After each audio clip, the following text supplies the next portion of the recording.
ജാനി ജാനി ജാനി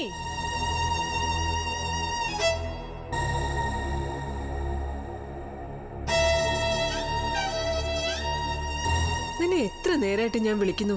നിനക്കെന്താ ചെവി കേട്ടൂടെ? ഞാൻ കേട്ടില്ല അമ്മേ. ഞാൻ വിളിച്ച കേൾക്കാതിരിക്കാൻ മാത്രം നിനക്ക് എന്താടി അവിടെ ജോലി? ഞാൻ പുണ്യ സൂര്യമോളെ ഒരുക്കായിരുന്നു. നീ മെനക്കെട്ട് ഒരുക്കാൻ മാത്രം എന്തിരിക്കുന്നടി? അവരെ യൂണിഫോം ഇടിയിപ്പിക്കണം, ഷൂസും സോക്സും ഇട്ട് കൊടുക്കണം, ടൈ കെട്ടിക്കൊടുക്കണം, സൂര്യമോൾക്ക് മൂടി ചീകി കെട്ടിക്കൊടുക്കണം. ഇത്രയും ചെയ്താൽ മതിയല്ലോ, പോരെ? രണ്ടുപേർക്കും ടിഫിൻ കെട്ടിക്കൊടുത്തു.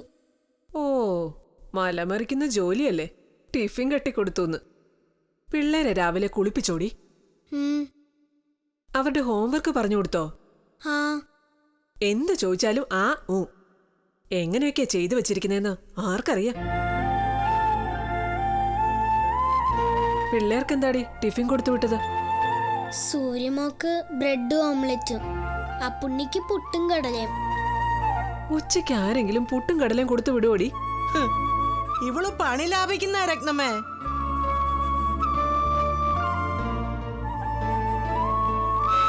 രാവിലെ ഉണ്ടാക്കിയത് പുട്ടും കടലേ, അത് തന്നെ പിള്ളേർക്ക് പൊതി കെട്ടി കൊടുത്തു വിട്ടാ ഇവക്ക് ജോലി എളുപ്പമായല്ലോ.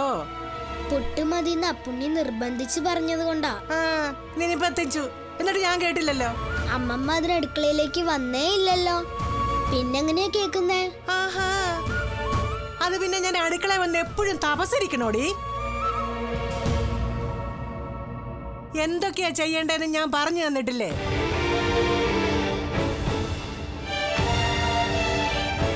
ഡീ, എനിക്ക് കുളിക്കാൻ വെള്ളം ചൂടാക്കിയോടി? ഇല്ല. ഇല്ലേ? എനിക്ക് കുളിക്കാൻ ചൂടുവെള്ളം വേണമെന്ന് നിനക്ക് അറിയാവുന്നതല്ലേടി? എന്നോട് പറഞ്ഞില്ലല്ലോ. അത് പ്രത്യേകം പറയണോടി. അമ്മയുടെ സ്വഭാവം കരുനാഗപ്പള്ളി വെച്ച് തന്നെ നിനക്ക് അറിയാവുന്നതല്ലേ? കരുനാഗപ്പള്ളി വെച്ച് ഇവൾ എന്റെ അടുത്ത് നിന്നേ ഒരുമാതിരി മര്യാദ പഠിച്ചതായിരുന്നു. നീ വിജയൻ തലേ കയറ്റി വെച്ചാ പിന്നെ ഇവിടെ സ്വഭാവം വഷളായത്. മിഴിച്ചു നിൽക്കാതെ വേഗം ചെന്ന് അമ്മയ്ക്ക് കുളിക്കാനുള്ള വെള്ളം ചൂടാക്കടി.